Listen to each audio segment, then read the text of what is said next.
ಇನ್ನು ಯಾದಗಿರಿ ಜಿಲ್ಲೆಯಲ್ಲಿ ನಿರಂತರ 2 ದಿನಗಳಿಂದ ಮಳೆ ಆಗ್ತಾ ಇದೆ. ಮಹಾಮಳೆಗೆ ದೇವಸ್ಥಾನ, ಸೇತುವೆ, ಮನೆ, ಊರು, ಗ್ರಾಮ ಸಂಪೂರ್ಣವಾಗಿ ಮುಳುಗಡೆ ಆಗ್ತಾ ಇದೆ. ಯಾದಗಿರಿಯ ದೇವಸ್ಥಾನವೊಂದಕ್ಕೆ ಮಳೆ ನೀರು ನುಗ್ಗಿದೆ.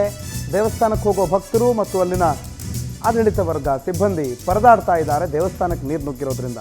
ಯಾದಗಿರಿ ಜಿಲ್ಲೆಯ ಸುರಪುರ ತಾಲೂಕಿನ ಕೆಂಭಾವಿಯ ಆಂಜನೇಯನ ದೇಗುಲದಲ್ಲಿ ನೀರು ನುಗ್ಗಿದೆ.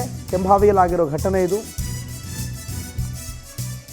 ದೇವಸ್ಥಾನದ ಮುಂಭಾಗದಲ್ಲಿ ಮಕ್ಕಳು ಈಜಾಡ್ತಿದ್ದಾರೆ. ದೇವಸ್ಥಾನಕ್ಕೆ ನೀರು ನುಗ್ಗಿರೋದ್ರಿಂದ ಮಕ್ಕಳು ಈಜಾಡಿ ಖುಷಿ ಪಡ್ತಿದ್ದಾರೆ.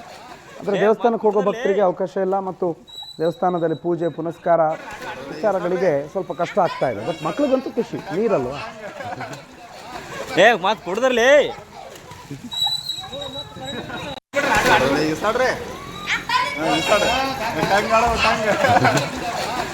ಮಾತು ಕೊಡದ್ರಲ್ಲಿ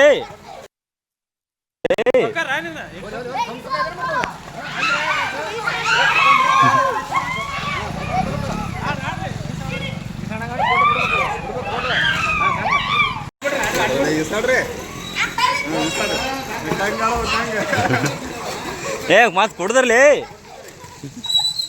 ಈಸಾಡ್ದ್ರಲ್ಲಿ